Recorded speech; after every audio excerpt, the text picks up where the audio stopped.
So this is from day 10, comparing graphs. We're going to be looking at the cooldown called a toy rocket and a drone. So the whole point of this particular lesson was comparing graphs of functions to learn about situations that they represent.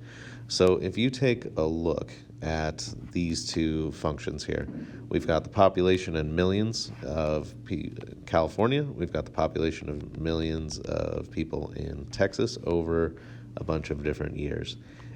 What can we tell about the populations, and how can we tell, and how can we convey this with function notation? That's what we're doing here. So if you take a look, we can see that in the early 1900s, so in this time period over here, California had a smaller population than Texas.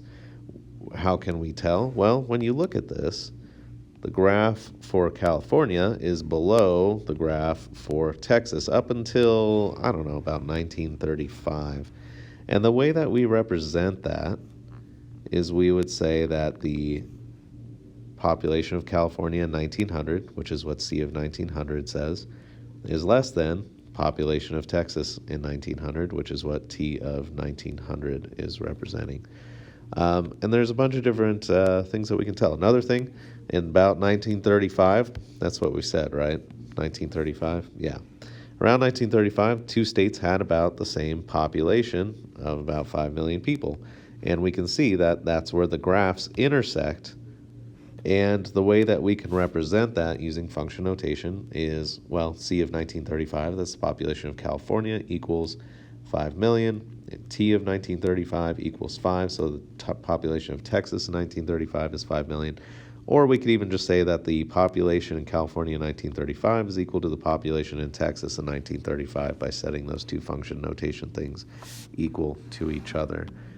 We can compare them and say that the population of California is greater than the population of Texas for X values for dates after 1935.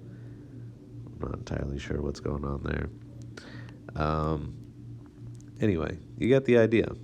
So there's a bunch of different ways that we can compare these two functions together. So let's take a look at the cooldown.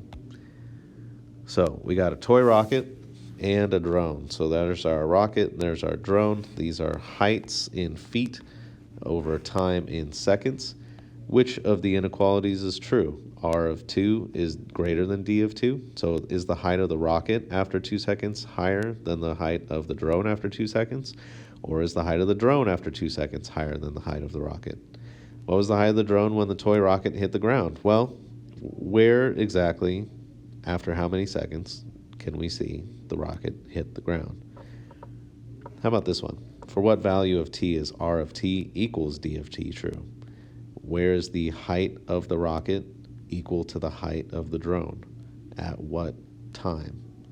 And what does this tell you about the drone and the toy rocket? If you have any questions about those, let me know.